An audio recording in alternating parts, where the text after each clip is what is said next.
Good morning, everyone. This is Andy Hall. This is the Disappointed Cat Morning Show. Let's start off with something funny.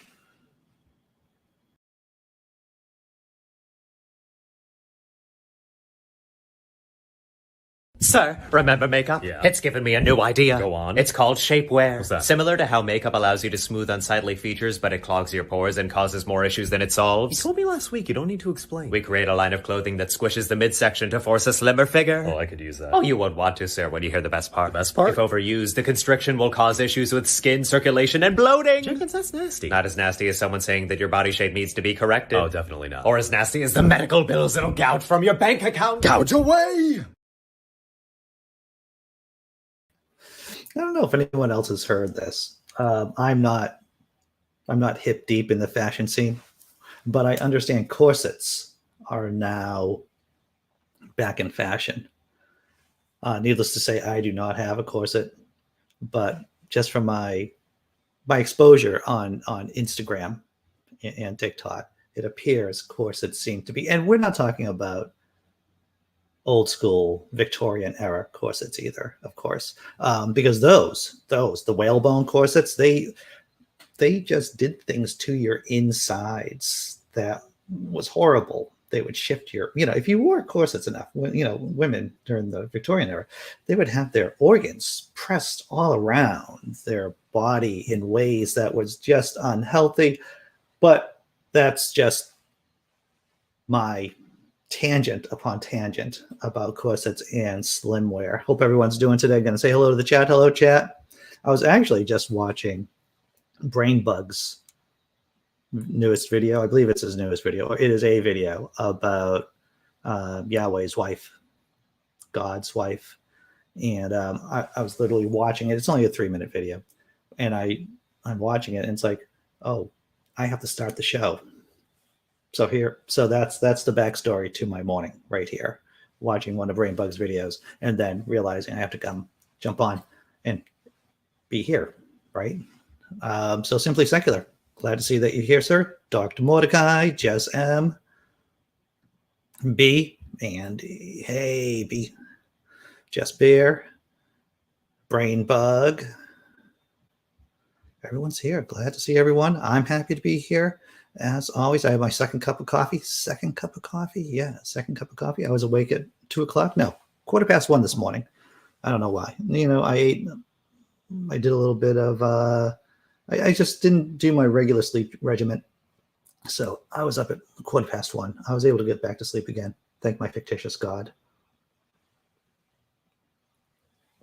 Then I woke up again at 6:00.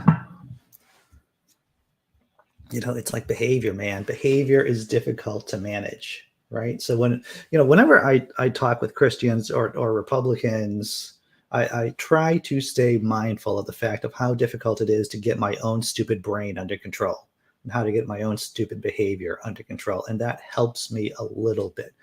That gives me a little bit of patience. As long as I remember how stupid I am, that gives me a bit of compassion for my other people, other Homo sapiens out there. Shapewear in the USA sold over $800 million last year. It's very popular. It's a very popular product. Body shaming is a multi-million, billion-dollar industry out there. All right, so what are we covering this morning? I'm going to check the list. The list. Monopoly, new community chess pieces. They're asking people to vote. And I'm not going to get ahead of myself, but Monopoly is one of our stories today. Bernie Sanders putting up a couple of bills in the Senate. Arkansas, what is going on with Arkansas? And now you're going to say nothing good, Andy Hall. It's like, yeah, sure. There might be some good things in Arkansas, but there's so many bad things. Montana, you can ask the same. You can say the same thing. Well, there are some good things in Montana, but there's other bad things going on in Montana too. And we're going to talk about some of the bad things. And of course, DC, DC statehood we're going to touch on too. We're going to have a couple of videos. We're going to have a couple of laughs. We're going to have you have too much shape. My shape, it's wrong. I have a wrong shape myself. I had this joke I was saying for a while. It's like, is it really body dysmorphia if you have a weird body? But that's my own issues. Oh, hey, Frank. Good to see you here, sir. Glad to see that you made it this morning. My shape is bad. Yeah. So a couple of morning memes, right? Before we get into the news cycle, before we talk about what's going on in the news. Let's take a look here. Thanks for the weather forecast, Alexa, whatever. Artificial indifference. See, you can have an indifferent roommate. You can have an indifferent spouse. You could have an indifferent boyfriend, girlfriend, and children. And now you can have an indifferent artificial intelligence too. That's what I'm looking forward to. That is what I am looking forward to. This joke, it's a little, you have to think about it for a second. You have to think about this joke for a second. It's a visual one, right? Here it comes. It's an art class. I don't know if you ever had to be in an art, if you were ever in an art class doing portraits. Here we have popsicles and the naked popsicle right there. And that's the joke, everyone. All right. Have been. Phil Lister says, I have a body of a god, Buddha god. Yeah. The funny thing about Buddha, and people probably already know this, is that you have, depending on where you are, you will have either the thin Buddha or the happy, joyous Buddha. The thin Buddha is typically found with the little boat type of Hinduism, with Buddhism, little boat Buddhism.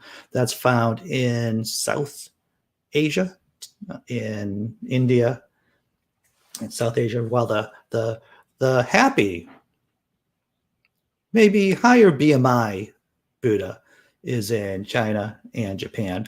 The little boat Buddha is more of an ascetic, more for monks, focusing high on the meditation, while the big boat, it's obviously a little bit more open for people. So that's the difference between the two types of Buddhas. In case you ever go into a museum and you say to yourself, why is this thin Buddha here? And there's another rather portly Buddha over here.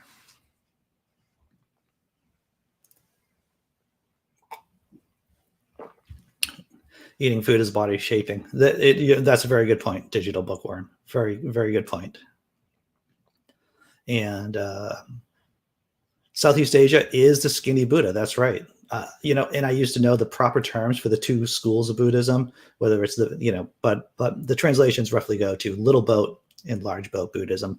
Little boat Buddhism, more of the thin Buddha in a meditative pose, typically. And the big boat Buddhism is China and Japan, places up north where the Buddha is smiling and happy. All right, so let's talk about Monopoly. I'm going to confess that I have played socialist Monopoly. Yes, there is a socialism version of Monopoly, and it is not fun whatsoever. It's almost as if the makers of Monopoly, Hasbro, specifically made socialist Monopoly to be boring and irritating. But we're going to talk about regular, good old-fashioned, late-stage capitalism Monopoly. Hasbro wants your help in updating Monopoly's community chess cards. Hasbro is turning to fans to help modernizing its classic board game, Monopoly.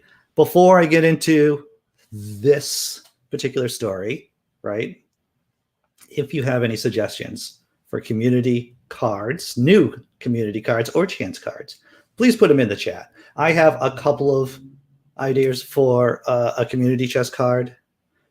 Instead of bank favor in your era, collecting $20, it would be something like your GoFundMe campaign has paid off. You can get $50,000 from the bank. Unfortunately, it all goes to your cancer treatment. So just take all that money from the GoFundMe and just send it to the local hospital, to the local cancer center. That would be one of my community chest cards right there. All right, so let's see what the story's going about. The toy company, and that's Hasbro. The toy company announced last week that it is changing all 16 of the game's community chest cards to better reflect what community means to fans today. Covering topics like beauty contests, holiday funds, and life insurance, there's no denying the Monopoly game's community chest cards are long overdue for a refresh, according to a press release from the company. The cards are collected by players and are used to dole out penalties or rewards for various reasons, like winning second place in a beauty contest or being assessed for street repairs. Another chance card could be you decide not to wear a mask during a pandemic.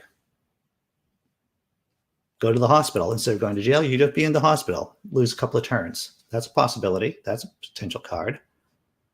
Fans can now vote on the new set of cards that revolve around topics like shopping at local stores, rescuing an animal, volunteering, and donating blood. Neil the 604 Atheist would like that card. We felt like 2021 was the perfect time to give fans the opportunity to show the world what community means to them through voting on new community chest cards. Nyman said, "We're really excited to see what new cards get voted in. There are numerous themed versions of Monopoly, and the company changed some of the game's board pieces in 2017, but this will be the first time in more than 85 years that the Rhode Island-based company has changed the game's community cards." So yeah, I believe I have the links to all the stories below, but the GoFundMe card for Community Chest to cover your cancer bills, that would be one of my suggestions for Community Chest. Community Chest. Yes, it's with a T at the end. Let's see what's going on in the chat. Girlfriend says, "I don't think Hasbro created socialism monopoly. Pretty sure it's a copycat." All right, it's a copycat. So it's funny. It's funny, girlfriend. I wonder if it's like a Republican or a right-wing company trying to infiltrate the minds of young people to let them know that, to give them the fake news that socialism doesn't work. I wonder if that's it. You've never won a game of Monopoly? I have to tell you something. I hate American-style capitalism to my very core, but I love winning at Monopoly. What's up, James Henry? Glad to see that you're here. Well, that's interesting, Imaginary God. You could have a chance card or a community chest card that says, "Hey, welcome. You have a functioning government. Your monopoly's been crushed or separated into various pieces." I would like that. There would be a very nice Monopoly card, a chance card or a community chest card saying, "Your monopoly's been broken up. Sorry, Facebook." Good morning, Derek Cruz. Here it is, Brainbug. DoorDash driver forgot your Pepsi. Lose next turn. The funny thing about DoorDash is that we ordered out last night, so everyone's food came in except for mine. Single tier. I know. I like these. I like these chance and community chest cards. This is great. You drop your smartphone in the porta potty. You don't have phone insurance. Pay like $1 million for a new phone. Indeed. What's up, Lee? Glad to see you here. And I'm a Monopoly socialist. I could see that. Community chest card. Grandma got taken in by an IRS scammer. Pay her rent, $500. And that's good. I like that a lot too.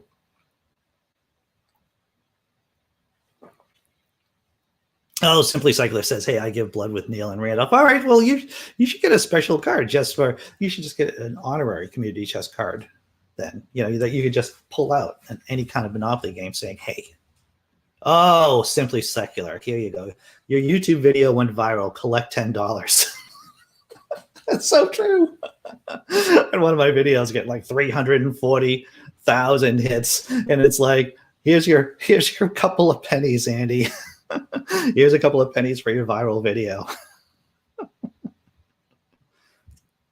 Oh, here it is. I like that.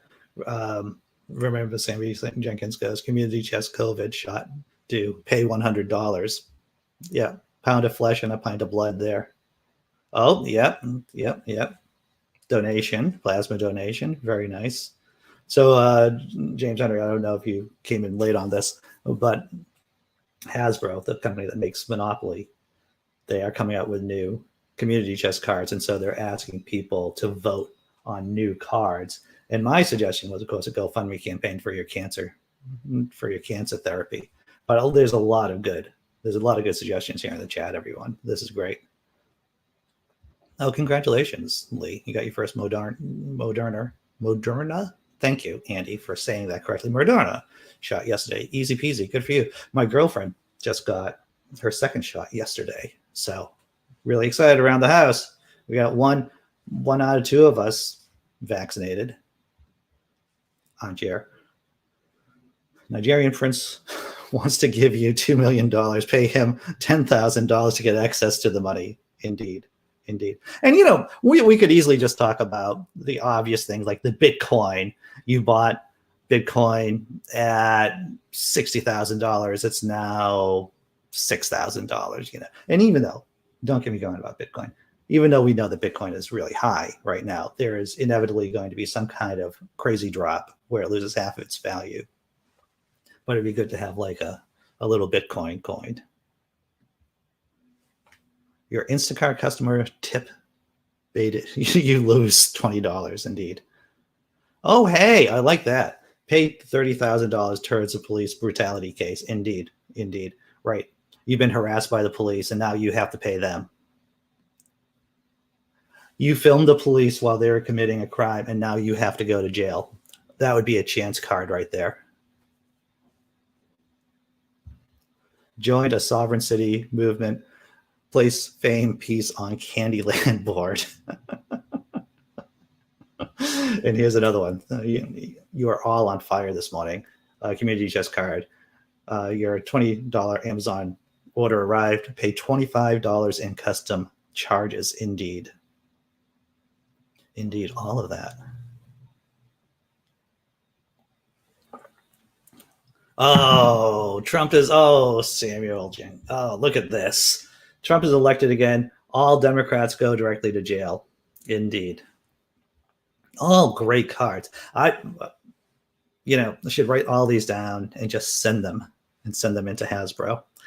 Somehow, I don't think they would get a good sense of humor. Another one could be Democrats, Bernie Sanders passes his healthcare bills, and suddenly everyone can get a full set of teeth in the United States of America. Because that would, if I was going to be president, if I was going to run for president, I would run on the fact that everyone should have a full set of teeth. Somehow, and hear me out on this, I don't think it should only be the wealthy and the affluent in this country that have a full set of teeth. Marry the wrong girl and now have to raise God's child. Oh, that cuts a little close to the quick, Dr. Mordecai. That's what that does. That cuts to the quick. All right. So let's get to Bernie Sanders. I guess the next story is Bernie Sanders talking about health bills. All right. What's going on with Bernie Sanders? Fighting the good fight. That's what Senator Sanders is doing. Bernie Sanders making plans to push prescription drug reforms through reconciliation. Reconciliation is the way, of course, to pass a bill in the Senate requiring a straight 50-50 vote. You only need 50 votes to pass a bill in the Senate via reconciliation. In other words, if Bernie Sanders is able to get these bills passed through the Senate via reconciliation, he will not need any Republicans to vote for the bill. Let's check out the story. Senator Bernie Sanders, an independent from Vermont and the chairman of the Senate Budget Committee, is set to unveil a trio of bills designed to lower the cost of prescription drugs and give American consumers access to the competitive global drug market. I think that would be a good community chest card right there, too. On Tuesday, Sanders, that's today, will introduce 3 bills ahead of a hearing on the Senate Health, Education, Labor, and Pension Subcommittee that Sanders also chairs. One bill is designed to index the price of popular drugs according to the global market. A second will give Medicare the opportunity to pay for drugs through a competitive bidding process. And the third would allow Americans to buy drugs at cheaper prices from foreign sellers. The policy proposals are very close to one Sanders has previously championed as senator and as a Democratic presidential candidate. You look at the bills that he wants to pass and you say to yourself, how are they not laws already? The idea that Medicare can bid to pay for to pay for drugs, to get cheaper drugs. Say to yourself, how are they not laws already? Maybe Republicans, maybe. In my view, the pharmaceutical company is out of control, Sanders said in an interview with CNN. They can charge any price they want at any time, and that has to change. From his perch as Budget Committee Chairman, Sanders wields a powerful weapon. He is able to push through legislation through the reconciliation process, which allows bills which directly impact the federal budget to pass the Senate with a simple majority, as opposed to standard pieces of legislation that must overcome a 60-vote threshold to avoid a filibuster to move forward. Reconciliation is the way, the truth, and the light, everyone. If you want anything done in the Senate, it has to be done via reconciliation. There are other things that we can and should do within reconciliation, and one of the many ideas is the need to lower prescription drug costs, save the government money, and expand. You're going to save the government money by doing these changes, right? You're going to save the government money, but there are powers within the U.S. government that do not want to save the government money. They would rather give the money to companies, and this is what Sanders is fighting against. But the longer the wish list goes, the more difficult it could be to get over the finish line. Moderate Democrats, Republicans, like Senator Joe Manchin of West Virginia, have signaled a reluctance to utilize reconciliation again to squeeze Republican senators out of the process. Sanders took off Manchin's criticism and argued that public opinion will convince senators on the fence to support legislation. Look, if anyone's listening right now or watching, and you happen to be in West Virginia, please call Manchin's office and just let him know that you support Bernie Sanders in these bills, for these bills. In addition to the reforms he's proposing, Sanders is particularly focused on using the potential savings from Medicare to expand the program to cover dental visits, hearing aids, and eyeglasses. It is a prong of his policy that already has support from Democratic leaders in the House of Representatives. Speaker Nancy Pelosi introduced a similar bill in 2019 that passed the House with that provision, but the bill died in the then Republican Senate. This is what's also important too. If we don't pass the important pieces of legislation before the midterm elections, more than likely, nothing's going to get done. Because in the midterm elections, more than likely, more Republicans are going to get voted in. So if we don't pass this legislation now, probably it's not going to get passed at all, at least within the next 4 years. For Sanders, reducing the cost of prescription drugs has been a bedrock issue of his progressive policy suite and featured issue during his presidential campaign. In the days before the presidential debate of the Democratic primary in 2019, Sanders led a group of Americans across the border from Detroit, Michigan to Windsor, Ontario to buy insulin at a much lower cost. Sanders is hoping that this package of bills will begin the process of reducing the staggering costs of life-saving medications. Life-saving medications. So that's going on. That's going on today. Well, James Henry, you're right about that. The pharma industry, was integral to creating the opioid crisis by giving people meds that they did not need for profit. That is true. That's definitely true. Brain bug, yeah. Contracts between the government and the pharmaceutical companies, you would likely to be quite disgusted. And that is really what's in the way between getting reform done in this country. It is the incestuous relationship between the pharmaceutical companies and the government.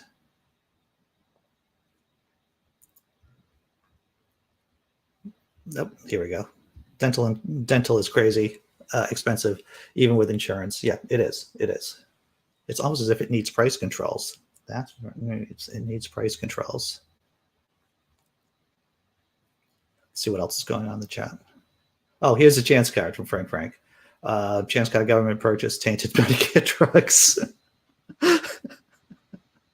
Pay hospital $500,000 for associated treatment. I think you're onto something there, Frank.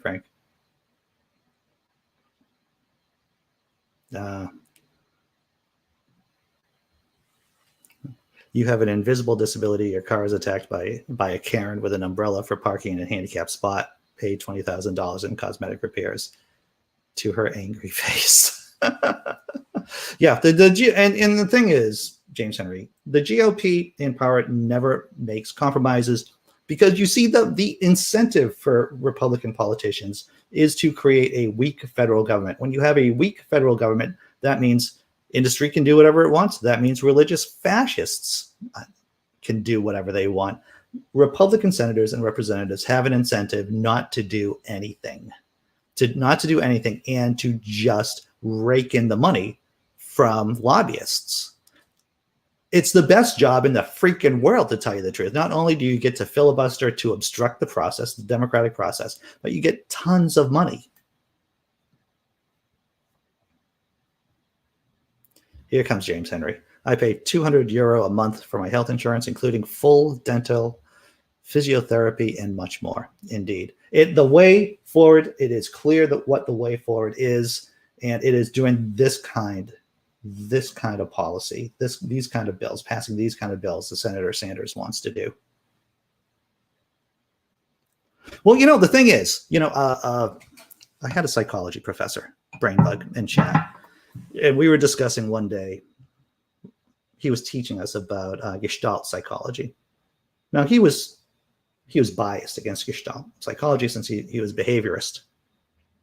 And he said, the problem with Gestalt psychology is that it just doesn't work. And that's the problem with big L libertarian arguments regarding healthcare.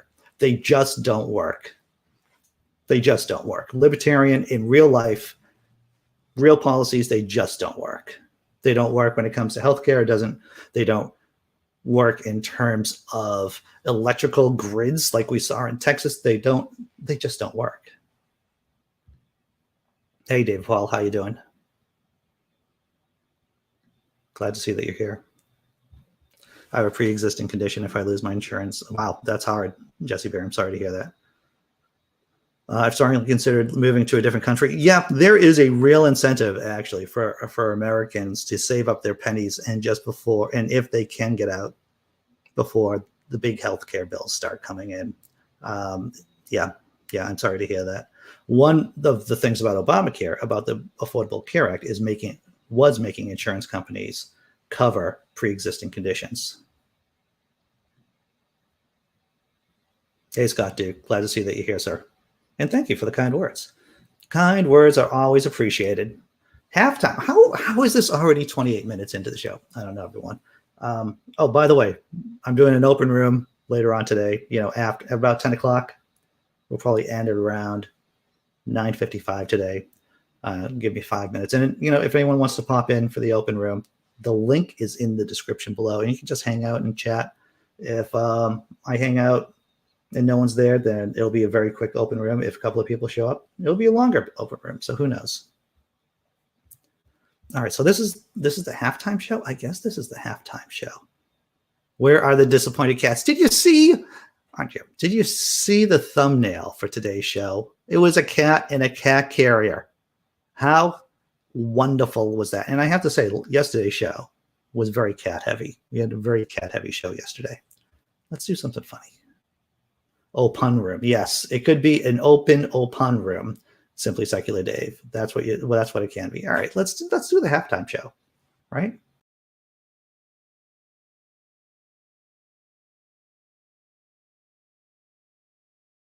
Everybody, this is Dave. Hello. And Dave has something to say. Speak your truth, Dave. Okay. So, wait. Sorry, Dave, you ran out of time. I feel like Dave. You get your 5 minutes. And also, I feel like whenever I watch the evening news, I feel like I'm just watching Dave just about to talk about an important matter. But then, I'm sorry, we only have 2 minutes for you to talk. So all nuance of what you have to say, all the data is gone. And we just have your talking points and bullet points. That's what I feel when I watch the evening news. All right. So what's the next? Oh, yes, I know. Simply Secular Dave. Why does everyone do this to Dave? Robert X. Hey, glad to see you here. Good way to share your lunchtime. Awesome. What's the Arkansas? So Monopoly was a fun story. Senator Sanders putting through the bills or introducing the bills about reform. Two good, funny. One was a funny story. One was this is the way out. The Senator Sanders. This is Senator Sanders' story. These are solutions to help solve the chronic issues of our government here in the United States of America. The next story about Arkansas, it's nicht good. It's not good. It's not good. That's about all I remember from my college German class, by the way. Nicht good. All right, let's take a look at Arkansas, everyone. Arkansas legislature passes bill to allow EMTs and doctors to refuse to treat LGBTQ people. Could it be because of religious freedom? Is that what they're calling it? Yes, that's what they're calling it. Proposed legislation that is being called one of the most extreme and deadly LGBTQ healthcare bill seen in years is heading to the governor's desk in Arkansas. SB 289, dubbed the Medical Ethics and Diversity Act, seeks to give medical workers a right to refuse providing health care to someone because of the worker's religious, moral, or ethical beliefs that could open the door for LGBTQ people to face denial from life-saving services from doctors, nurses, or EMTs. Yes, this is a real law. Well, this is a real bill going to the doctor's office. This isn't a Poe. This isn't something satirical. This is real.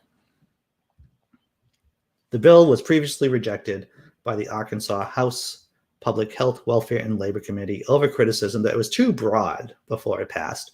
Last month, it made it out of committee, then was returned with amendments passed by the committee again, passed the House, and now fully passed the Senate along mostly partisan lines. 2 House Republicans voted against the passing out of the 74 that voted, 1 Senate Republican. Out of one of the co-sponsors of the proposal in the State House, Arkansas Rep. Brand Smith, believes that SB 289 provides a solution and a remedy to protect the rights of medical workers. Oh my freaking God, which he claims they need in order to object from doing certain surgical procedures, according to the Arkansas Democrat Gazette. He cites similar law in Mississippi and Illinois that has yet to be challenged in court. I have to tell you something. I'm gonna tell you a personal story. This is what actually happened to me years ago. I used to manage a couple of residences for people who have disabilities. And I was at a large meeting of the higher ups as well as other house managers. And one of the issues brought up was that some of the staff didn't want to bring these people with disabilities to church or to the mosque or to temple. And their reason was that they didn't want to do it due to religious grounds. In other words, the staff person who was getting paid to serve these people who have disabilities, they had deeply held religious beliefs, and they didn't want to go into another house of worship, though they were getting paid to do it, though it was their job. And I was just incensed, right? Because I have brought people. I'm an atheist, and my beliefs or my thoughts on this matter about religion are just as valid, no, more valid than any Christian, any Muslim, anyone, right? More reality-based, I'll say that. And it's like, yeah, I brought people with disabilities into a house of worship. And I said this, I raised my hand. It's like, I don't know what the problem is. You're getting paid to do it. That's part of your job. I'm an atheist. At which point I heard a snicker from one of my coworkers, which I let go because I wasn't going to do a roast battle with her right then and there. And I said, look, it doesn't matter what your faith is. If the person you're serving needs that service or wants that service, it's your job to do it. And so the person running the meeting, an Irish American woman, says, well, we will figure out a way to work around this. And then she said, back when I was growing up, if you're Catholic, and even if you walked into another church that wasn't Catholic, that was a sin. And I just looked at her. And if you allow the theists to talk long enough, they will say crazy stuff. And I felt she was making my point for me right there about the ridiculousness of her faith and this particular argument. I don't know if anyone else has had to deal with this kind of issue at work, but I've had to deal with this issue. It just burns me. Let's get back to this. Let's see. The Alliance Defending Freedom, an anti-LGBTQ hate group as designated by the Southern Poverty Law Center, of course, supports this law. The House Minority Leader, Tippy McCullough, Democrat, commented in response, "Why do you need a remedy for something that isn't happening?" She believes the law will give license to those who will use this to discriminate or to make folks feel uncomfortable in a lot of ways. To take one of our liberties, religious freedom, to believe as you wish, and to twist it to infringe on others' rights, even medical rights, is reprehensible. It's disgusting. That's what it is. The bill lists protected healthcare professionals, including doctors, nurses, and any individual who furnishes or assists in the provision of a healthcare service, including social workers and pharmacists. The bill even mentions employers who provide healthcare as part of the employee's compensation. Even they can ask that employees be denied a specific medical procedure as long as they claim it's their conscience requires them to. It says that no one can take any action against a healthcare provider who refuses to provide care because of their conscience, including bringing a lawsuit against them. In fact, the bill says, and this is the thing, the bill says that a healthcare professional could sue their employer if they feel like they're being forced to provide healthcare if they don't want to. And the bill says that the exemption applies even if a procedure is deemed necessary for a patient. Even if the patient, it's a necessary procedure, service, then they can be denied.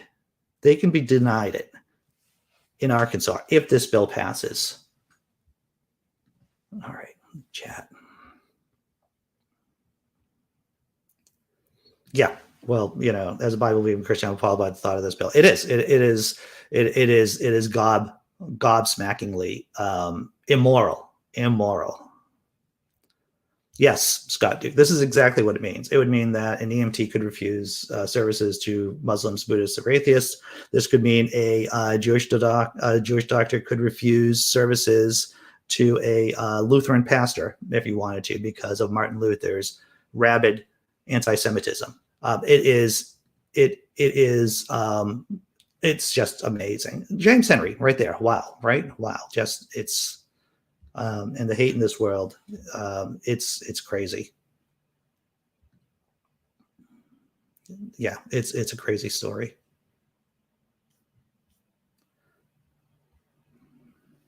Yes, James Henry, but if there's one thing that we know that we've learned, it does violate the Hippocratic Oath. But you know, when it comes to God belief, it's this toxic idea that the only thing that matters is your narcissistic view, your own deeply held thoughts and beliefs, and that's the only thing that matters. And it's absurd. It is negligent, and if it does pass, I mean, I don't know if it is going to pass, but if it is, I mean, there's similar measures already. You just saw in the story in Illinois, Indiana, and Mississippi, in those two states.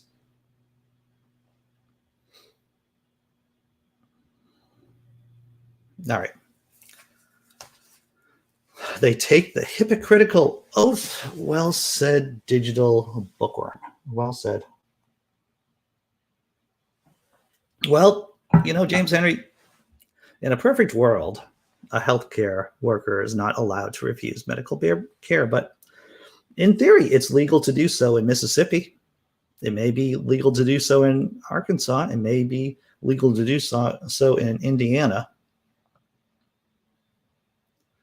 Well, yeah, you got to be. Thank you. Remember, we're a pretty friendly lot here overall, to tell you the truth. There are some godless channels that aren't so pretty open. But you're going to hear a lot of progressive, liberal, democratic, leftist, and atheist rantings here. Frank, just want to give you the heads up, buddy. All right, so before we get to Indiana, I want to share with you a video with Rachel Maddow. How's that? Huh? And how are we doing for time? All right, we've got plenty of time. We've got another 15 minutes, dude. So I've got plenty of time for this. Let's check this out. DC statehood.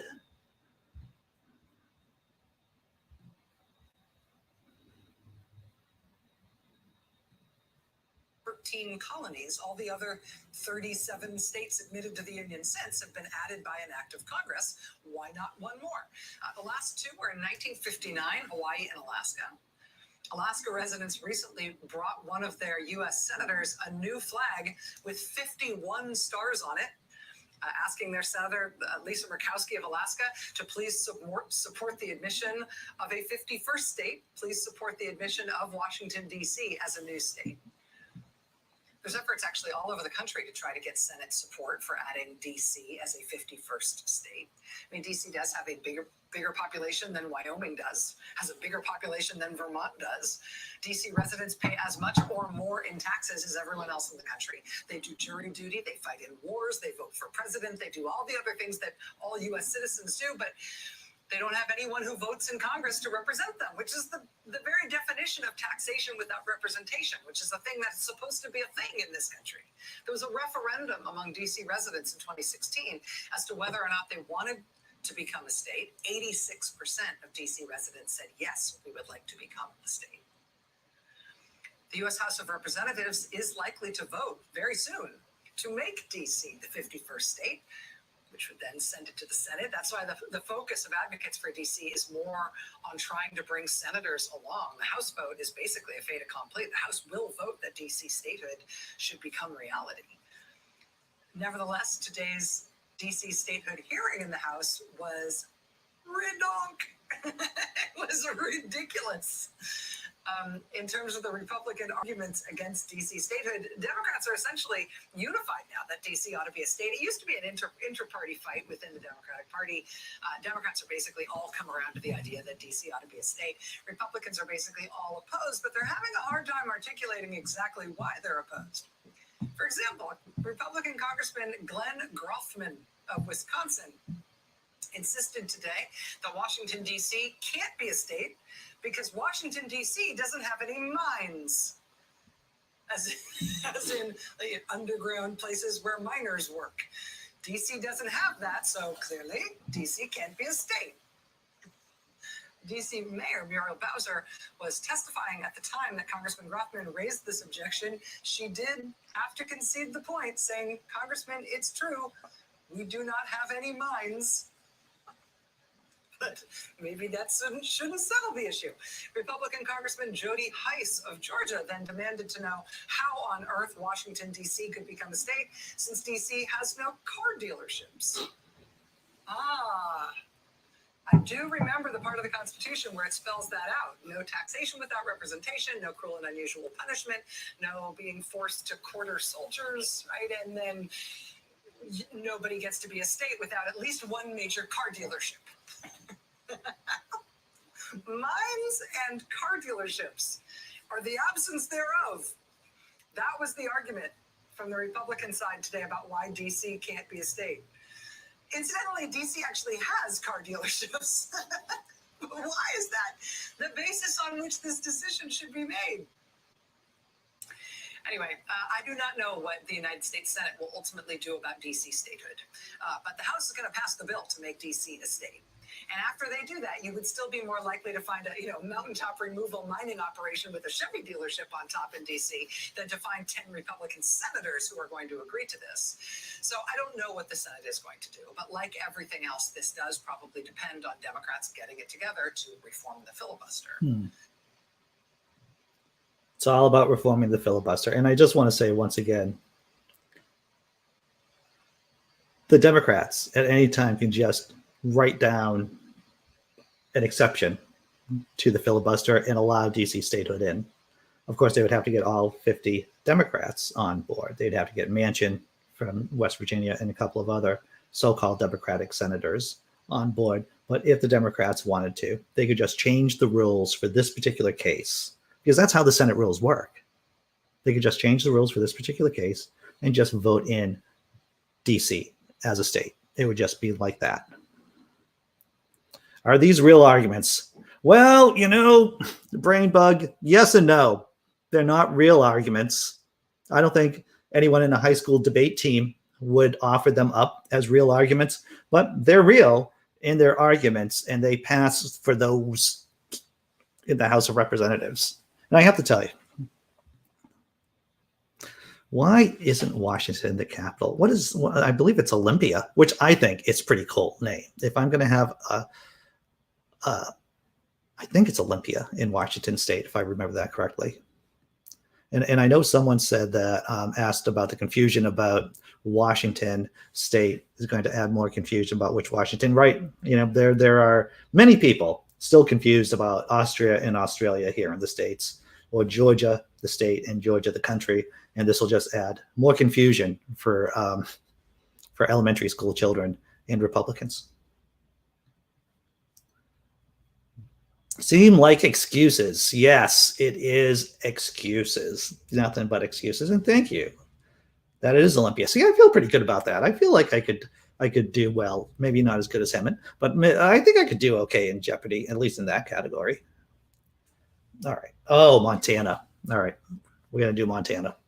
We're not going to do Montana, but we're going to talk about Montana. Digital bookworm. I'm pretty sure DC doesn't have a water park. Yep, can't be a state if it doesn't have a water park. All right, let's see. What do we got here about Montana? This is from The Friendly Atheist. Montana church will host a right-wing militia group opposing mask fascism. Yes, this wasn't written by Hammond, but it is still on the Friendly Atheist site. He has people write articles occasionally, and this is one of them. According to the Montana Post, a progressive news outlet, members of the Canyon Ferry Road Baptist Church in East Helena are recruiting a militia to end mandatory mask requirements and the so-called communist occupation of the country. So I'm trying to wrap my mind around this. Let me read it again. The Canyon Ferry Road Baptist Church in East Helena are recruiting a militia. It sounds like the church is looking to have a militarized wing. Over the weekend, members of the church allegedly passed out flyers promoting a group called Tactical Civics, which describes its mission this way: the Republic of Sovereign States, founded in the name of Jesus Christ and blessed for centuries, is now under communist occupation by DC, Beijing, and many state palaces. The massive fraud in the 2020 election, combined with the criminal COVID-19 hoax, were the work of criminals in the deep state. I like that they capitalized deep state. DNC, communist counting machines and governors, Black Lives Matter, Antifa. They just threw everyone in there. Antifa, Communist China, Google, Twitter, Facebook, YouTube, MSNBC, CNN, Fox, ABC, CBS, destroying our economy and keeping Americans in concentration camps with no communication between us. That's right. That's not true at all. American Militia 2.0, I guess that's a brand symbol there, is our label for the relaunch of our founding fathers' constitutional militia, capital M militia. Working with your grand jury, you and your neighbors not only suppress insurrections and repel invasions, but enforce the law, capital L, against untouchable private sector criminals, big tech paid astroturf mobs of violent, I don't know what an astroturf mob is, and public sector criminals who are destroying America's families and businesses with fascist lawless orders, which I guess are masks.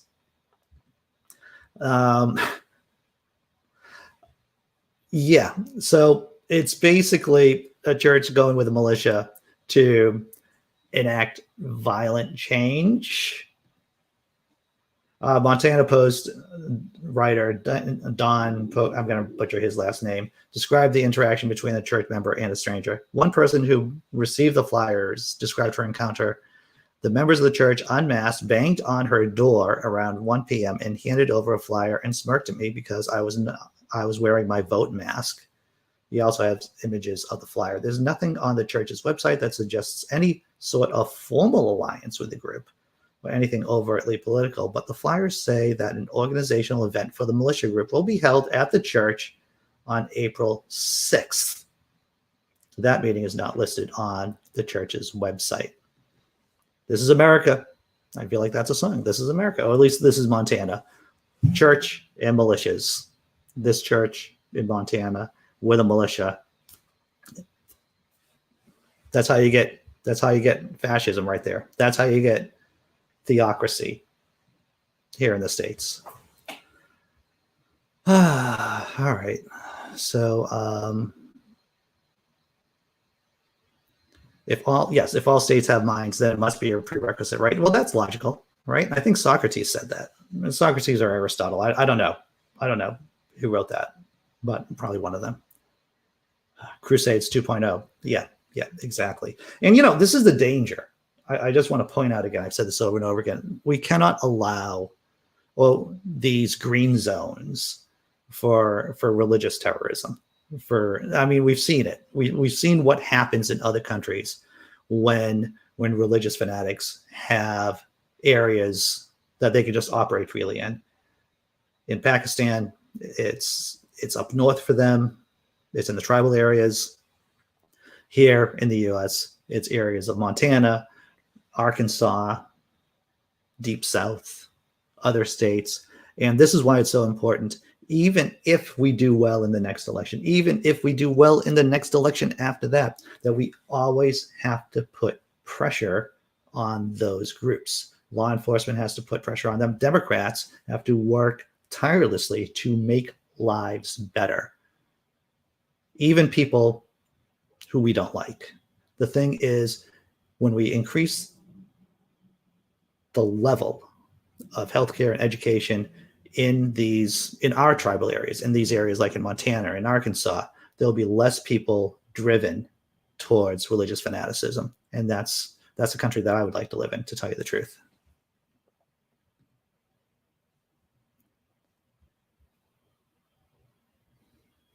National state of emergency. Response is communism.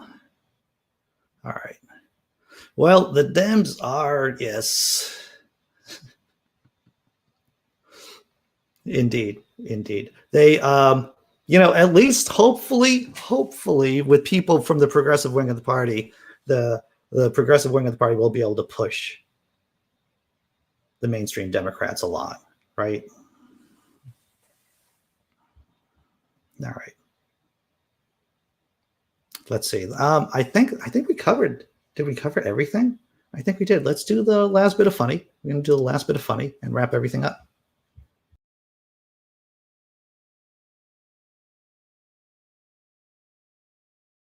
So nobody on your planet uses math? Nope, never heard of it. Okay. Say, what is math anyway? Well, okay, so let me get this straight. You guys spend all day just writing these weird, freaky symbols? Are you in a cult? No, it's for science. Math is the language of the universe. Well, apparently the universe had a stroke because this is nonsense. How did your kind achieve space travel without performing the necessary calculations? It's a rocket. You blow some stuff up and it shoots you into space. It's not that hard. Oh my God, you even write it on the wall. Like a psycho. Well, that's a whiteboard. We use it so we can teach children. You do this in front of kids?